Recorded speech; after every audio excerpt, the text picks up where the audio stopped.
it's a tech. If you want to have a conversation, you walk up to me and we have a conversation about whatever you want to have a conversation about. But I'm going to take yelling as a sign of disrespect. You getting teched up. Ring so big, you can't even see my face. Ballin' on the court, make them chase. Buzzy beat a shot clock, first place. Got them running plays like they running in a race. I just wanna ball. I just wanna ball.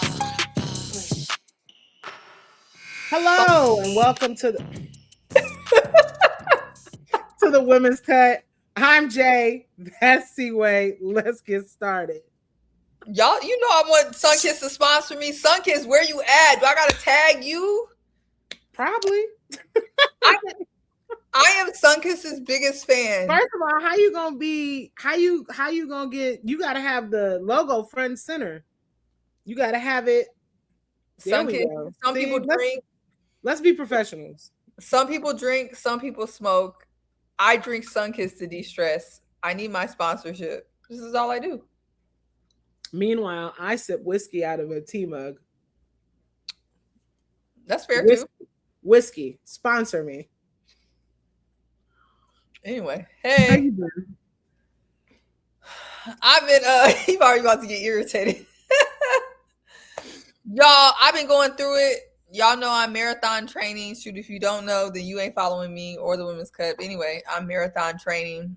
I had a little bit of a health scare, some heart palpitations. A girl done got a little heart monitor. Now I'm being monitored. So they say everything is all good, but they want to do this just to keep track of me. Apparently, this is what happens to women in their 30s. I keep meeting women and everybody was like, yeah, girl, in my 30s, I had me a little heart palpitation. It wasn't nothing wrong with me, but I had me a little heart palpitations. I got to check that. I was fine. So fingers crossed, they will continue to say I'm fine, but we're just going to monitor. So that is fair. You know, heart disease runs heavy in Black women. So definitely make sure you stay checked up and prayed up. And that goes for my co-host. And I might be moving her off my friends list because she don't tell me stuff. And also for our viewers. Also for our viewers, but let's get to it. Let's get to the cutting room floor.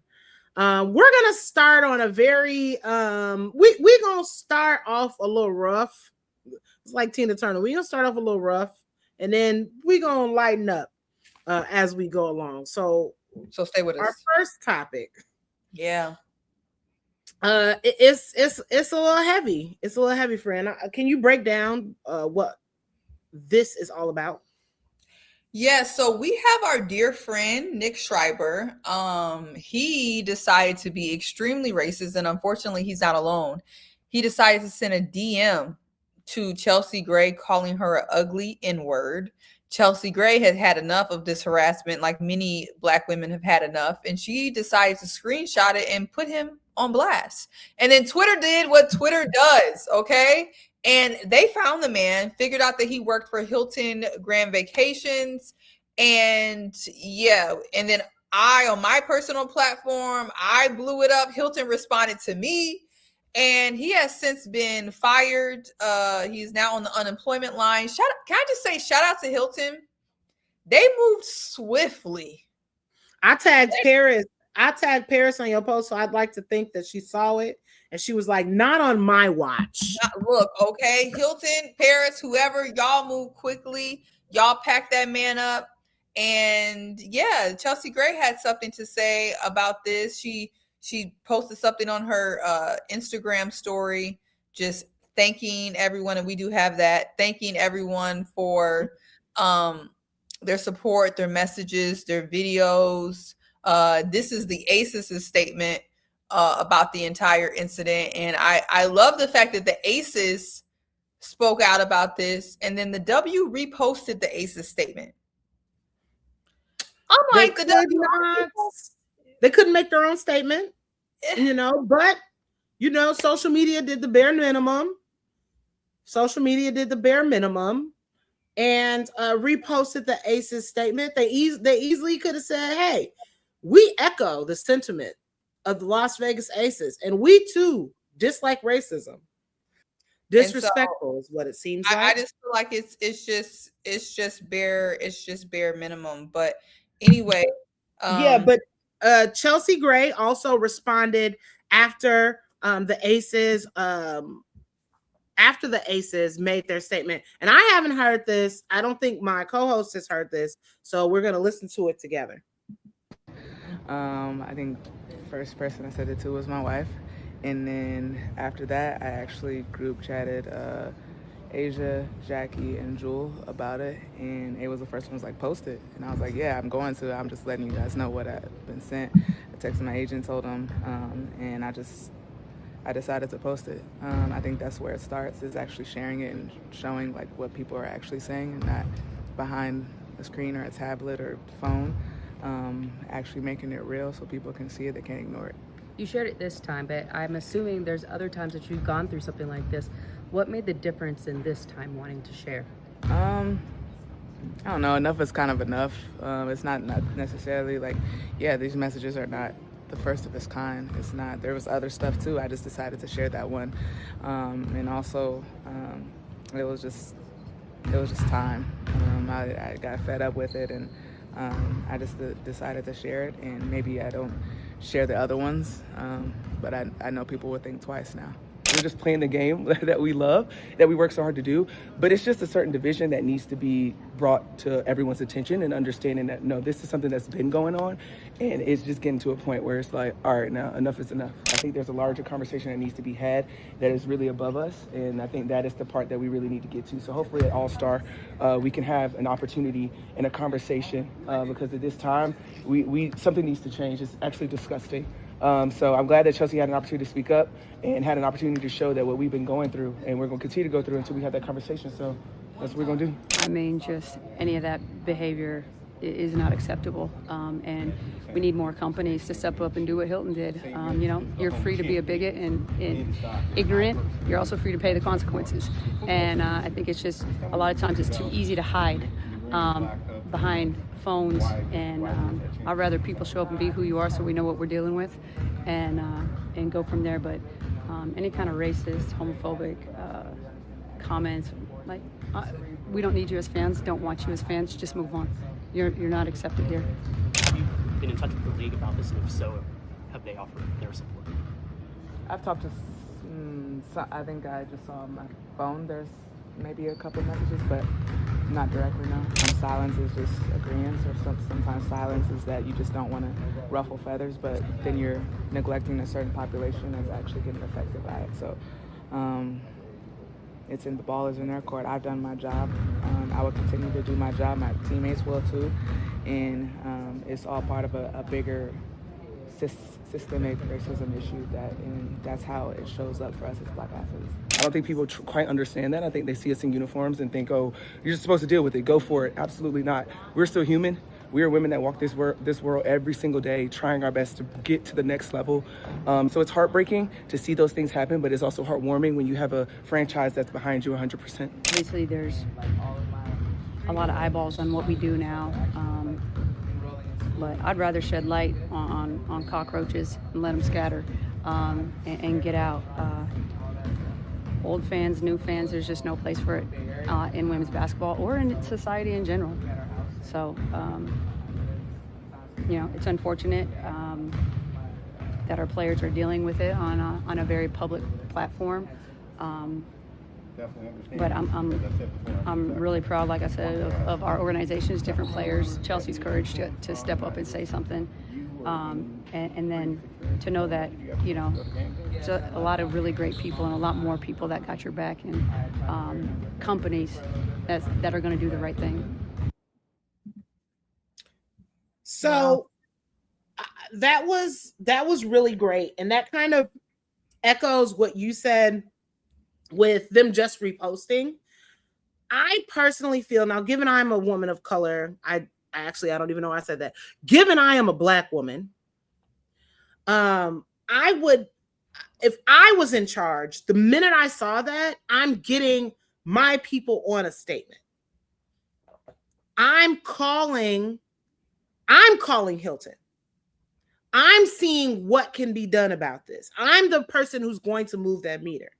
Now, I understand that I am a Black woman and that Black women are often the most proactive in fighting these types of things. And we were told collectively, the Blacks, that when a certain thing happened, that we were going to be able to sit on the sidelines because we had done enough. We were told collectively by white women, by liberal white women, by white men, liberal white men, that y'all have done enough. We're going to pick up the mantle of protest. Where is it?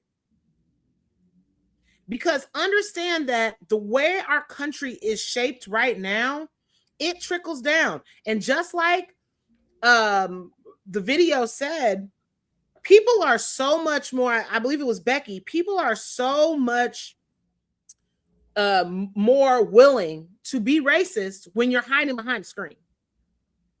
Racism is real easy when somebody's not standing in your face, because you can get socked out if you say it in public and you say it in somebody's face, and words are an assault.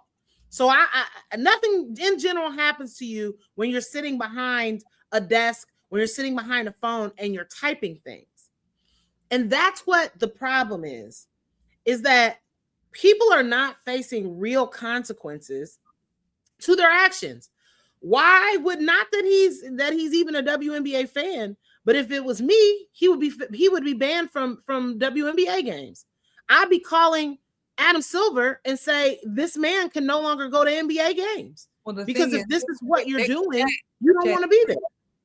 These people weren't going. These people are sports betting losers, on top of the fact that they are the fans that like to sit on their couch and harass athletes, Black women. That's who they are. A ban would do nothing because these folks ain't got no money to even go to the games. And I think and Chelsea Gray said something there that I don't know if it got missed. I know people don't want to ruffle feathers. What I interpreted with her saying that is, right now, Kathy Engelbert is in a very precarious situation because she is being yelled at by Caitlin Clark fanatics that she's not doing enough to protect Caitlin, being sent messages from Congress that she's not doing enough to protect Caitlin, right? And then you have on the other end, AT, DeWanna Bonner getting death threats, getting harassed, getting derogatory names. Then Chelsea Gray came out and was very bold to put out what's going on with her. And it seems like, in my opinion, Kathy has decided that it's best just to say nothing and walk this tightrope. But when you walk in the middle, you're friends to no one and you're moving nothing. And so that's what I think is going on. The league doesn't want to step too much one way, because if you step too much one way, then you got to step the other way. And this is why I think when Asia said we got to come together at All-Star and figure this out, this has gone too far. Why does Congress feel the need to try to protect one player? Why do every single time, although these people can say they're not Caitlin Clark fans or Indiana Fever fans, but every single time Black players play the Indiana Fever, by their own words, not my words, not Seaway's words, they're subjected to more vitriol, more hate, DMs. There's a disconnect there. And the stars of the league, like how you see Asia Wilson was very much so a leader in the way she was talking. The stars of the league are going to have to figure that out, because all I see is just being pulled apart, and the silence is looking like being very complicit, and that's a problem. I honestly think that we're gonna have a conversation at All-Star is the All-Star players on that roster, and you know exactly who that includes. And I think that is going to be a very uncomfortable situation for certain individuals. Because when you actively run away from conflict, it's very difficult to deal with somebody holding you accountable. And that is across the board. And it's extremely frustrating because this is like you said last episode, this is a microcosm of where society is right now. Right. And something has to change. And the change comes on an individual basis. One person can change themselves. Once they change themselves, they can change other people's minds. Once you change other people's minds, you can enact change. Right. That's how it works. So some got to give. And it cannot just be the Black players and the coaches with Black friends and the players with Black friends who are speaking out against it. No, it's not enough. And I'm actually kind of tired of there not being, and I'm not even going to put this on CC. I'm going to be honest with you. Because you've seen other Black players come to the defense of AT, of Chelsea Gray. You've seen it. We've seen the post. We've seen it. Where is Sabrina Ionescu? She cool, right? Where is she? Where are Kate Martin? Where are the other white players? Like, she's not the only one. You can't just be Paige. We can't just have Paige being the only person being like, this is wrong and racism is bad and we should have more Black coaches. We're not even gonna get into that. Paige can't be the only white player on the squad who's upset about this. Yeah, it's gonna have to be it needs to be every player, but it needs to be every player with the platform.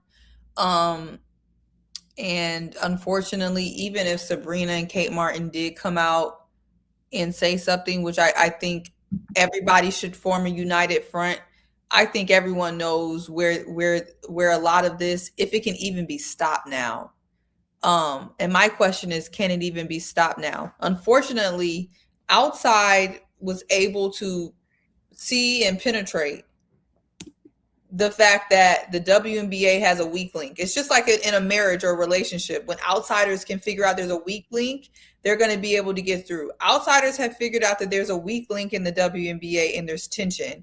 And so now they have sowed division and it's there. And because of that, you have so many people that are able to play on that. Sports bettors, fake fans, real fans. You have people like Sophie Cunningham profiting off of it. It's just, there's so many things that are stacking on top of each other. And honestly, it's not helping. And until the outside actually really knows that they cannot sow any more division, this is going to continue. I think they want us to get into the weeds, but frankly, I think the average WNBA player wants to get back to basketball. I think most of the WNBA players and fans don't want to see Congress in this bullcrap. Most of us was like, when we saw that letter from Congress, we're like, this is just the temperature check of how bad things are. Forget what they're even saying. Why does Congress feel comfortable writing that letter? I don't want to keep revisiting it, but real talk, it's giving, I'm not qualified for my job, so I'm going to do what is the easiest thing for me to do. When you're not qualified for a job, you often do things outside the purview of what your job description is in order to distract from the fact that you're not doing a good job at whatever it is. And we see, not to get political, we see this every day with the commander-in-chief. We see it every day at our jobs with people who are not qualified to do them. So that's what, to me, we also see it in the W. I don't have the star power. I don't have the skill. I don't have whatever. So I'm going to do this one thing, and that's what I'm going to be good at, and that's how I'm going to become valuable. Because that's how Sophie Cunningham built her platform. That's why she got a PE right now. You have all types of players who are great players. 0 PEs. So if capitalism is rewarding what is controversial and what sells and not what is morally great, that's where we're at. Yeah, and look, I don't hate the player. I always hate the game. And so I know a lot of people were mad at Sophie and Adidas. I'm kind of like, this is par for the course. If you are, I wasn't even mad when we had the conversation. I'm like, we weren't mad. We were just like, I'm not surprised because this is where the money is. There's so much money in this nonsense. And again, it's just a reflection on where we're at in society that Sophie Cunningham is getting a PE. That tells you everything you need to know about everything that you need to know. But all I have to say is, I'm about to sneak it in, but Feet just got a PE. Hey, shout out to Jordan Brand. Shout out to Jordan Brand. But are we like, this is what we're talking about? In no way would you say that Sophie Cunningham is a better player than Fee. There's no world where that exists. But who just got one? Look, the players, only the players can fix this. It starts with the players because, and I don't mean just any players. Like Asia said, the players who are going to All-Star, these players are invaluable. These players have motion. These players have the ability to make a difference. And so it should not be Asia Wilson, and it should not just be Asia Wilson. And it should not be Angel. It should not be the people who have been the victims. Victims should not have to continuously be responsible for their victimization. No, but there's a lot of people who need to talk about the fact that our league, we shouldn't have so many people. And I say our because I feel like I'm not playing, but I cover this every day, and I'm tired. The fans league too. It's the fans league, and I'm tired of so much of the dialogue being nonsense when in the NBA they're able to, there's little kikis. You got Kawhi Leonard in his lawsuit. You got the people, you got Bam socking somebody out. But it's like we'll get a little and then we'll move on. A little and then we'll move on. We get a little Stephen A. LeBron, and then we'll move on. Yeah. In the W, we can't move on. I feel like I'm just swatting the bull crap. I'm so tired of it. I want to move on. I agree with you. And I mean, I guess we're not helping, but it's what is in the zeitgeist right now. It's what people are talking about. So as media, we have to cover what people are talking about. That's like our job.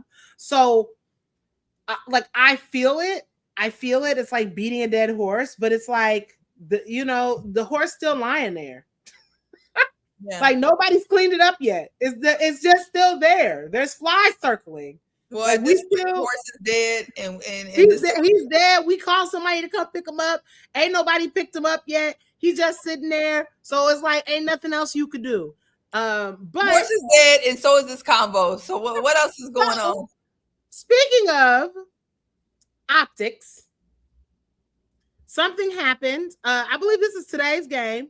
Down lower and lower for her jump shot. Clark, the drive. Stokes to help. Clark, tough take, takes the contact. Has a few words with the official, too. And this is when you should be pushing up the ball, Jordan. You had numbers as Caitlin Clark was complaining to the ref. Keep in mind, Clark has missed some time due to that lingering back issue during the season, and she was a little slow to get down the floor. And now Burton, cross-court time. Stokes lines up the triple. Clean look again, and Burton just goes right by Clark, and Clark looks to be a little step slow, and now Clark very animated at the official. Very hot right now. The foul was called against the Fever. And listen, I have done a handful of Indiana games. I have never seen Clark quite at that temperature at the official. And there's the foul for Boston. That is going to be Aaliyah Boston's third personal foul. Yeah, it's an obvious foul. I mean, just the timing of it. As Veronica Burton was going in for that rebound, Boston was coming over. And, usually that's a technical in like every state of this country. But, hey, Caitlin Clark getting heated in that moment, and now she's going back. So Clark will go back to the locker room. We saw her take the hard fall, after she took the contact. I'm gonna start by scrubbing this back a little bit.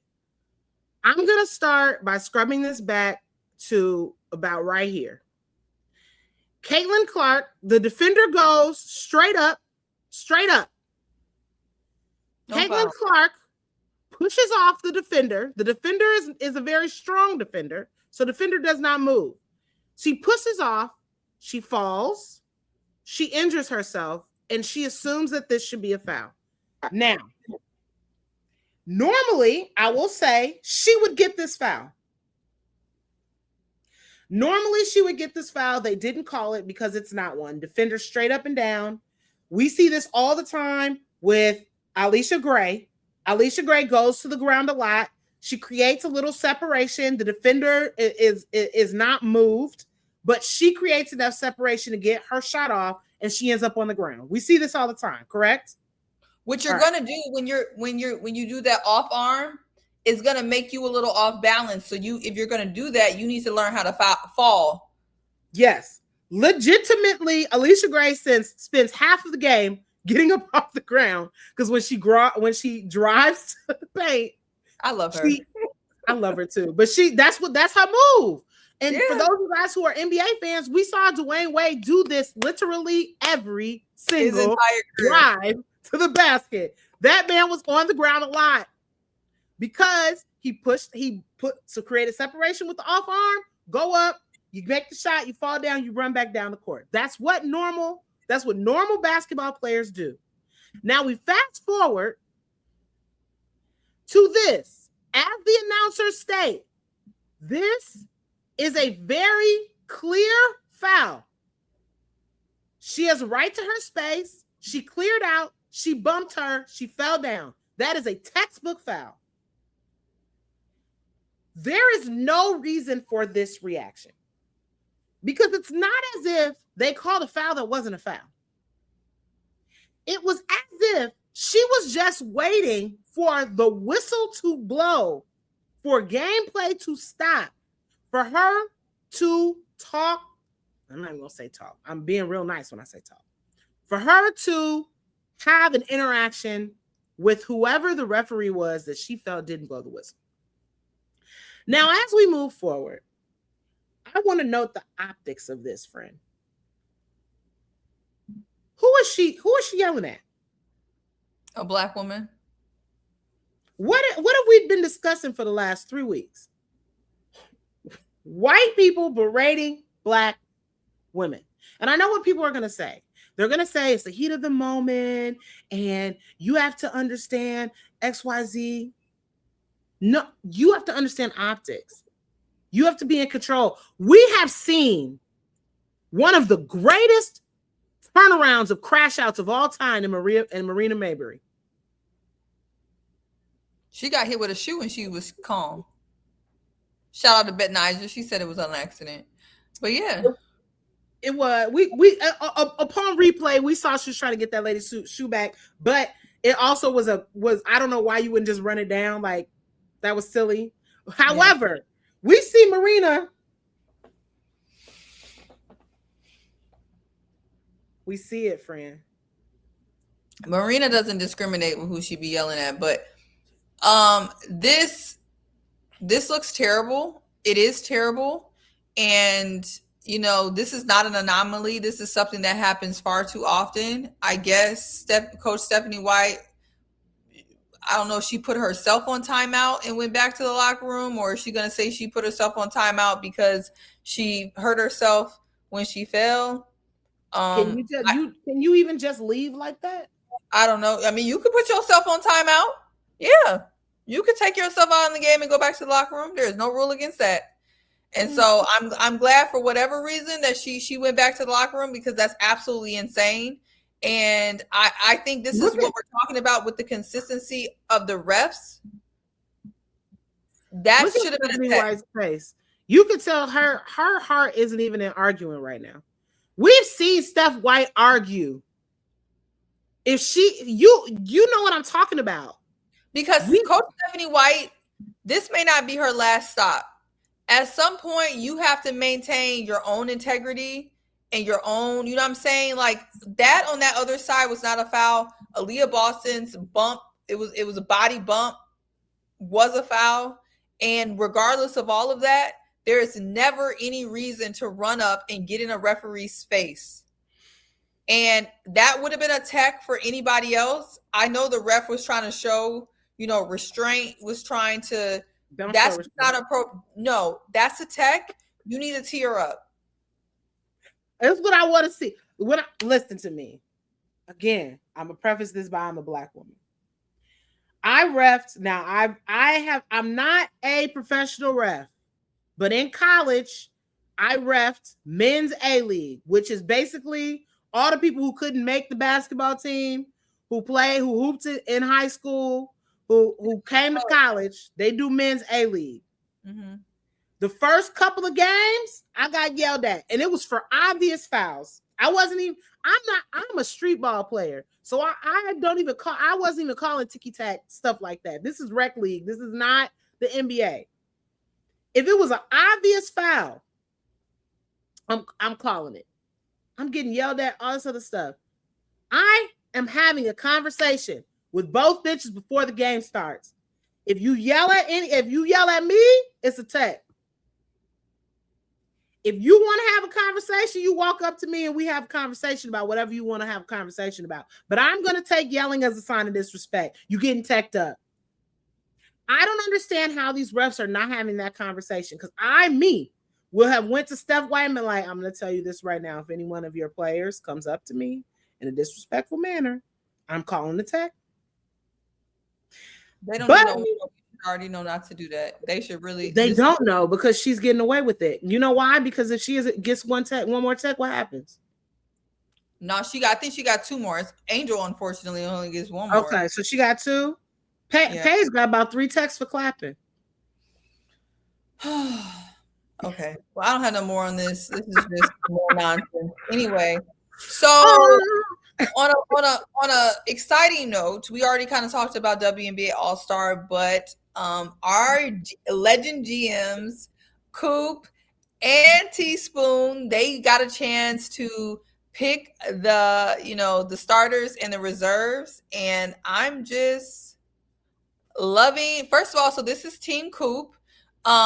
Coop got Paige first because she had the highest fan vote, and then she selected Brianna Stewart, Kelsey Mitchell, Natasha Howard, and Gabby Williams. And then first selected for the reserves, who probably should have been an all-star starter, was Angel Reese, Marina Mabry, then Dominique Malunga, Kelsey Plum, Jackie Young, and then Sonia Citron.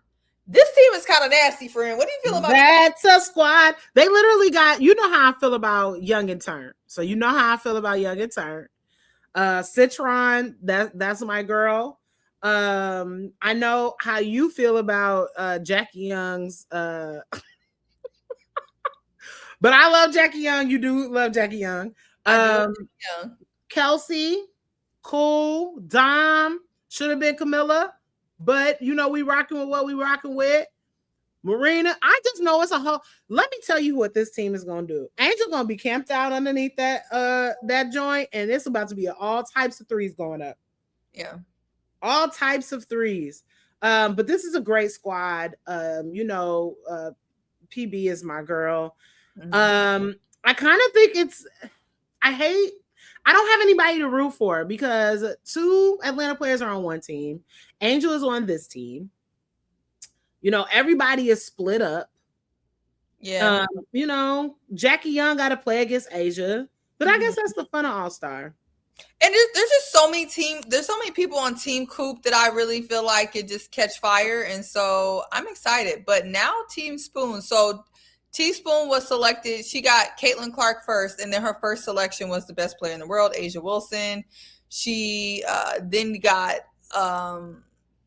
Olivia Miles, who just exited with the injury, so I hope she's going to be able to play in her first All-Star. AB, and then Jessica Shepard.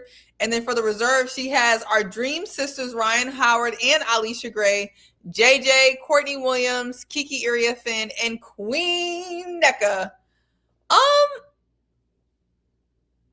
I like this team, and for me, look, I love Teaspoon down. Call me Seaway Teaspoon, okay? I love so many people on this. You know how I feel about NECA. You know, love Asia. Love my. Kiki, again, Young and I love Ton. the Jessica Shepard. I just love the whole team. Okay. But okay, on the women's cut, I have to say, I feel like Team Coop got it. I feel like I'm gonna agree with you. But let me throw you a bone. Not necessarily a bone. Again, Caitlin at the 2, which is me personally, where I feel she should play. Okay. Caitlin at the 2, all she got to do is shoot. Uh-huh. All she got to do is shoot. She ain't got to worry about nothing else but shooting. And I think that's great when you have a 4-point shot. Yeah. That's all you got to worry about. I just got to go with my gut, and my gut's telling me Team Coop. I'm gonna go with Angel. You know, I'm rooting for everybody, Angel, and that's. And honestly, no. Look, if I felt like Angel's team wasn't as good, I'm not just gonna go with that. You know, as much as people probably think I would. But I'm honestly rooting for. And I've gotta go with Team Coop. I just have to. Yeah. So anyway, that's that. I'm excited about All-Star. More about where we'll be on our next episode and what we're doing, but really, really excited. So another thing that was going on tonight, girl, was the ESPYs. The ESPYs were going on, and we actually had. Wait. Before we do that, you trying to skip? What are we skipping? Can we? It's late. We can, but I gotta mention a black man. So I'm keeping this in. Real quick, I do want to talk about MLB All-Star and a home run derby. Aren't you excited? This is Jay's segment. I'm just here. This is totally Jay's segment. We're gonna talk about MLB All-Star and a home run derby. So MLB All-Star, for those of you guys who don't know, which is Seaway, they have an All-Star game for baseball. It's in the middle of the week because it's baseball. So they take a break on Sunday. They come back to work on either Friday or Saturday, depending on when their last game was, and then they get 4 days off. So the first day is the home run derby, where they just hit the crap out of baseballs, and the second day, that's all it is. It's not horses, which is what somebody on this broadcast thought it was horses. When we were doing our production meeting, but it is not horses. It is men who are built like horses hitting the ball really, really far. Okay. The Chicago White Sox Japanese star Munetake Murakami was in it. He was eliminated unfortunately in the first round. It was held in Philadelphia. So in the final round, it's a hometown favorite. Okay, we have Kyle Schwarber, and then we have first-time All-Star black man Jordan Walker. He had to come from behind. He had one ball left. And if you keep hitting it, you keep getting home runs, then the game continues. The minute you don't hit a home run, it's over. He had to hit 6 straight home runs to beat the hometown favorite and win $1 million and the home run derby. And his very black parents were sitting in the crowd. His mother was crying. They looked so proud of their son. And the first thing he said when he came off of that stage was, "I hope this inspires more black kids to play baseball." So I was just enamored with him. Jordan Walker. I can't say that you're my new favorite player. You do. I'm not a Cubs fan, but the St. Louis Cardinals are the Cubs' biggest rivals, so I can't just be rooting for an anti-Chicago squad. But I do root for you, so I did want to shout him out. And we won't talk about FIFA soccer because my co-host said it's late, but I do want to say it's going to be a match of colonizers, Spain versus Argentina. So maybe not quite colonizers, but Argentina is continually on the wrong side of history, but they do have the best player ever right now, the best soccer player ever in Messi. He has the most goals in FIFA soccer. He has the most assists in FIFA soccer, and they will be playing and not England because they lost. They'll be playing Spain. So we'll see. Funny enough, my favorite country and a country that will never see me again. So go Madrid. So go Spain. Go Spain. That was easy.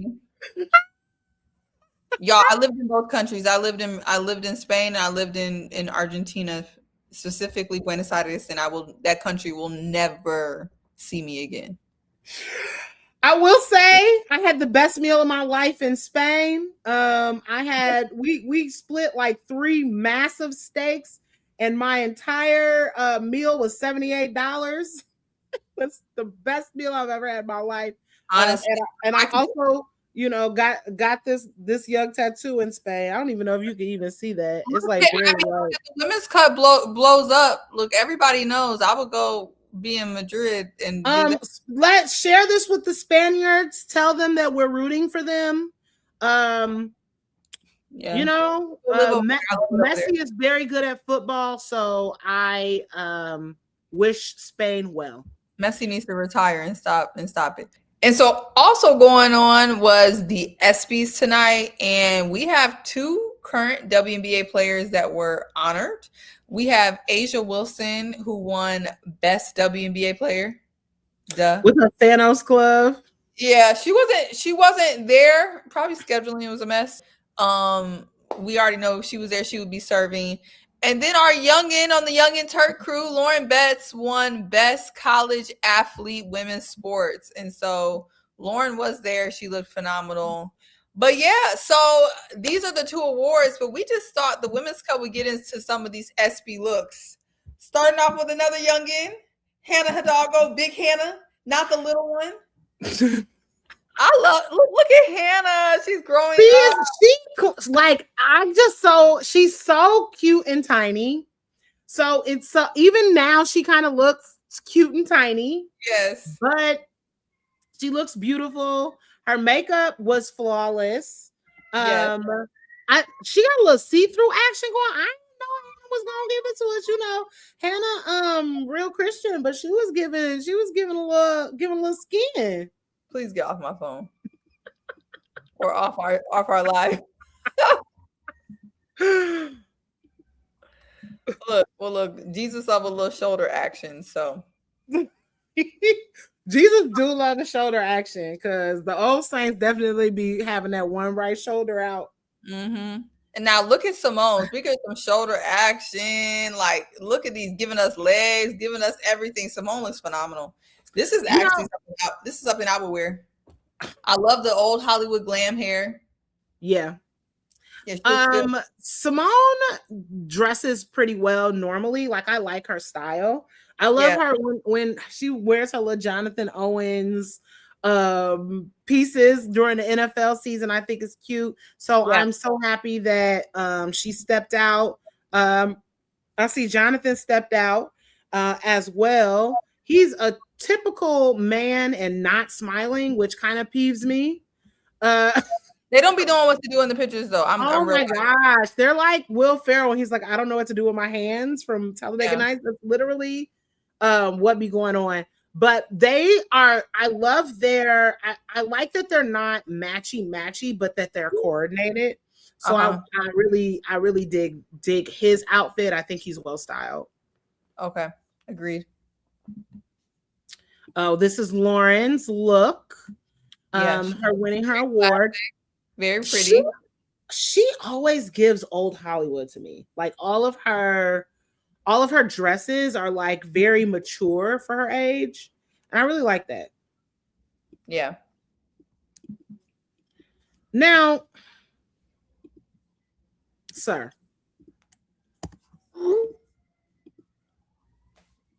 Moving on. Hey, Jason. All right. Keep going. I don't like this either. I feel like when he not with Sierra, he don't be doing right. I feel like her stylist be his stylist when they together. Like she be having him right where he needs to be style wise. And then when she not, maybe she's just his best. He also poses better next to Sierra.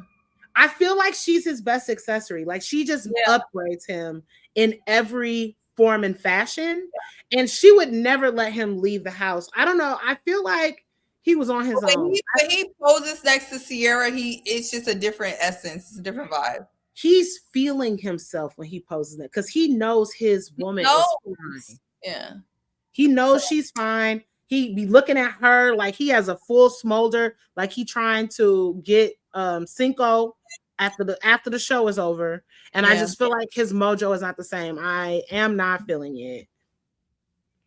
Yeah, so this is Brunson and his wife. They look clean, classic, simple. Very simple, very, very clean, very classic. It goes along with his personality for sure. Yeah.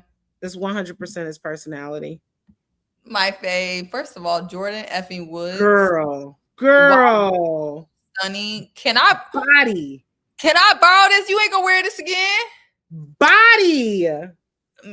And look, Carl kind of slimming down. First of all, yeah, they look great, but this outfit is absolutely stunning. Look, she's up again. She is upgrading this man. We are seeing a live upgrade happening. He's in a clean classic suit. Can't go wrong with it. That's nice and simple. And then our last look. Oh, we got Suni Lee. Hey, Suni, and I'm glad that you're returning. Come on.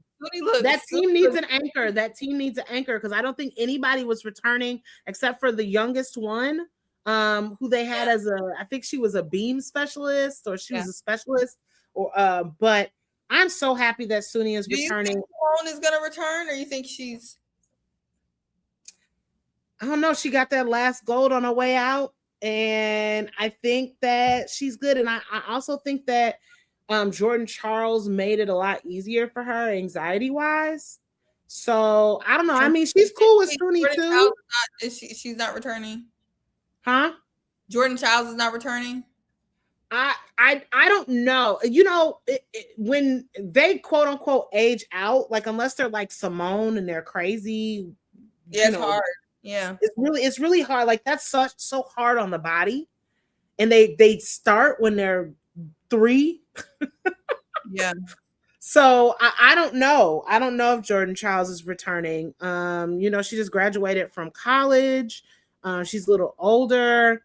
If she returns, I think it would be great. But our USA team always does better at the Olympics when there is an elder statesman, and I think Suni Lee is perfect for that. Well, we'll see. Well, look, guys. Ooh, hair, come on. You know who's in the cut? Who's in the cut? Honestly, not the Sky today. Funny enough, it's still sponsored by them until further notice. Still sponsored by them unofficially. No, it's just the entire WNBA and the whole effing crew. They need to fix their house because now everybody on the outside know that the inside ain't fixed, and the WNBA needs to fix their house. The outside starting to look raggedy too, friend. They need the tuck point or something. Outside is looking like the inside. Inside is looking like the outside. And the WNBA has always been an activist league. It's always been a game changer, a trailblazer, and we need to get back to that. I understand that we're in a capitalistic society and we do things for the money, but the W used to stand for something, and I needed to get back to that. And so, look, W, please don't be mad at us because you made the cut, because this is all in love, and I think there's a lot of work that can be done in All-Star in this year to kind of turn the tide to something better. So yeah, don't be mad. Just be glad that you made the cut and take my free advice. Take our free advice. Bye. So big, you can't even see my face. Ballin' on the court, make 'em chase. Buzzer beater, shot clock, first place. Chicago Clubhouse Network production.